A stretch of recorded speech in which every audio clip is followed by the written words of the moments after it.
And meanwhile, in Oakland, the campaign for a new parcel tax is stirring up debate. Measure E promises to bring in $34 million to the city's budget to support emergency services, crime prevention, and more. But as John Remus reports, some are worried that the city is not being forthcoming about where else the money could go.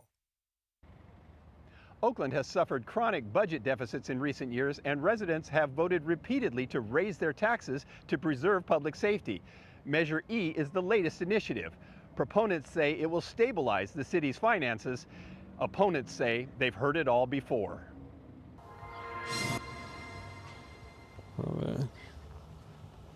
Marcus Romero and Alberto Parra were out on their Saturday morning, canvassing neighborhoods in Oakland to drum up support for Measure E. The initiative would put an additional $192 parcel tax on each property, ostensibly to support essential city services. Marcus says it's an important issue with the voters. They have already had issues with there not being enough essential services, so they're definitely, it is important for them to continue the ones we have and even expand those. So definitely the folks that we've been working with and our members are very supportive of Measure E. According to the ballot language, the funding would go to a whole host of services focusing on public safety. It's an important part of making sure that we address our 911 response times, that we keep our fire stations open, address our problem with illegal dumping, and make sure we fund solutions for homelessness. And it is the city employee unions that have driven the push for Measure E. The president of the firefighters union says it will help keep fire stations open.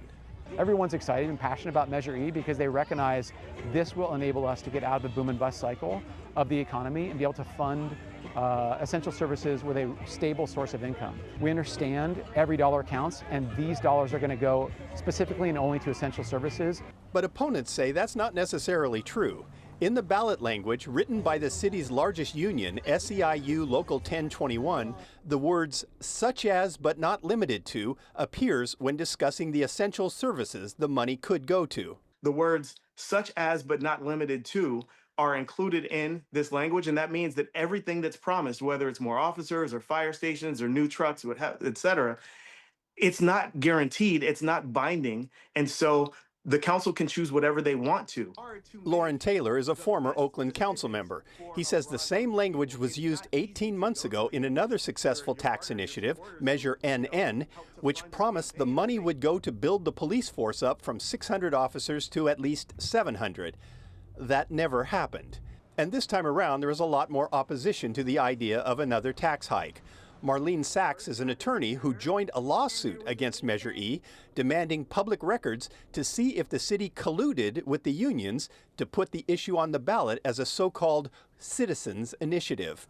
And then, lo and behold, the city did absolutely nothing at all to draft the measure or get it put on the ballot. Instead, kind of coincidentally, the unions ended up, SEIU Local 1021 ended up being the one that put together the parcel tax language and funded the petition gathering process. That matters because recent court rulings say tax initiatives that come from the people can pass with a simple majority rather than the 2/3 vote needed for those generated by governments. Opponents of Measure E think the tax hike is simply to avoid making any staff reductions or cuts to employee compensation, which Taylor says accounts for about 70% of all city spending. When the voters say, hey, we're not just going to keep giving you more allowance when you're not actually doing anything better or different, then they're going to say, all right, well, we need to do better with what we have. There were dire predictions about what would happen if Measure E didn't pass. But just in the last few weeks, Mayor Barbara Lee submitted a proposal that somehow balanced the budget without closing fire stations and without relying on Measure E. The firefighters union president addressed that by saying, quote, "The projected budget versus actual budget are very different," end quote. The Howard Jarvis Taxpayer Association is sponsoring a statewide proposition in November that would close the Citizens Initiative loophole for tax increases. Now, if that passes, again, that's a different thing in November, all new tax measures would require a 2/3 vote for approval.